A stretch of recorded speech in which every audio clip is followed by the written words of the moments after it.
part of the reason I do what I do is the future. I don't want this specimen butterflies to be the only butterflies that my grandchildren see. I was introduced to the concept of tagging monarch butterflies in 1996. I watched lady and two little kids, probably 5 and 6, catching monarch butterflies in a sunflower field. And I saw these little kids handling the monarchs. And I was fascinated because they were using nets to collect them, to catch them. And then they were actually handling them in their hands. And I thought, like a lot of people, that if you touch a butterfly, it'll never fly again. And I saw these little kids handling these butterflies and then letting them go. And there was a notebook and some recording going on. And I thought, what is this? What is happening? So I walked over and found out that they were actually putting stickers on the wings of the little delicate monarch butterflies. Well, I wear a couple different hats when it comes to monarch conservation effort. One is cheerleader.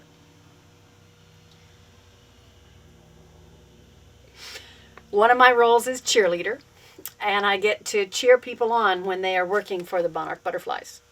Another role is educator, to help people learn what needs to be done and to learn about the monarch life cycle or the migration. I have another title, and that's Monarch Watch Conservation Specialist. Monarch Watch is the entity based at the University of Kansas in the entomology department that has been tagging monarchs east of the Rockies since 1994. There are 20 Monarch Watch conservation specialists in North America.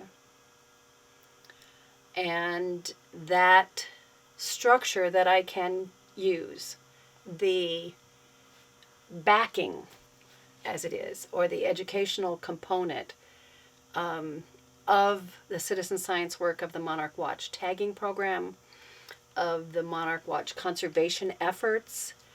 They came up with the Monarch Way Station program. They work hard to have milkweed available in the areas that milkweed is needed. Right. So that's an entity that's working hard for monarch conservation.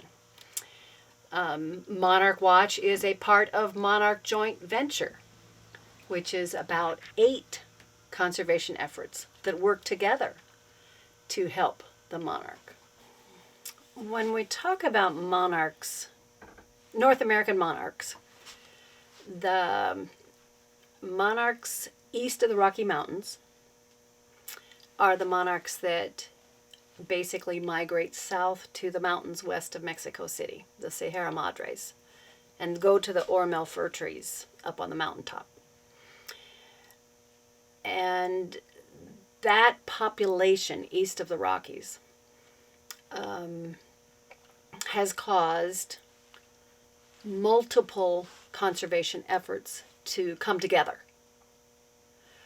Because what happens in Texas in March and early April makes a big difference on how many monarchs there are in June in Missouri, Iowa, Illinois, Ohio, Indiana, and what happens in July for monarchs in Minnesota, Michigan, Canada, as well as along the East Coast. So there's conservation efforts in all the different areas of North America that are helping monarch conservation. If there's no milkweed or no nectar in Ontario, Canada, then the monarchs are flying and searching. And that generation of monarchs in Ontario, Canada, is kind of the furthest north location. We can talk about the patterns of the monarch migration, and it is basically a wave of different generations of monarchs. In late February, the monarchs that are in the mountains west of Mexico City, up in the Oromel fir trees, they wake up. They break their semi-hibernation state, and they mate, and they start looking for milkweed. There's not milkweed there in Michoacan and Mexico State, so they fly north. They're looking for milkweed in Texas, in Louisiana, and over in Alabama. They will lay their eggs. Those monarch females have about a month to lay about 500 eggs. And they like to lay one egg per plant because of the enormous appetite of the tiny caterpillar that grows thousands of times bigger in just 2 weeks. So the monarch mama, she wants to give her egg, her tiny caterpillar, the best chance possible. So instead of putting a bunch of eggs on one plant, she'll try to put one egg per plant and fly to another plant to lay another egg. So since she can have up to 700 eggs, but it averages about 500, she's going to travel to a lot of different plants. Having plenty of plant material, plenty of milkweed material in the south makes a big difference. Those first eggs, that's considered the first generation. When they hatch from their eggs and become caterpillars and eat and eat and eat, become thousands of times bigger than the tiny caterpillar that came out of the egg, make their chrysalis, and become adults by emerging from the chrysalis. That's the very first generation of adults in the United States. That generation is going to come farther north and spread out farther. Spread further east, spread further north, looking for milkweed to lay their eggs. By the time they get to Canada, beyond the Great Lakes, there's the fourth generation of monarchs, and they're going to turn around and come south. Those butterflies that emerge in Canada in late July and early August will be the first wave of generations.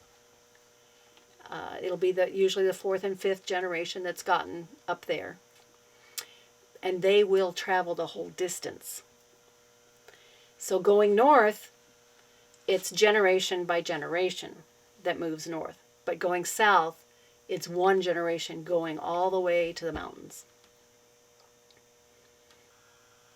In a nutshell, monarch habitat is monarch conservation.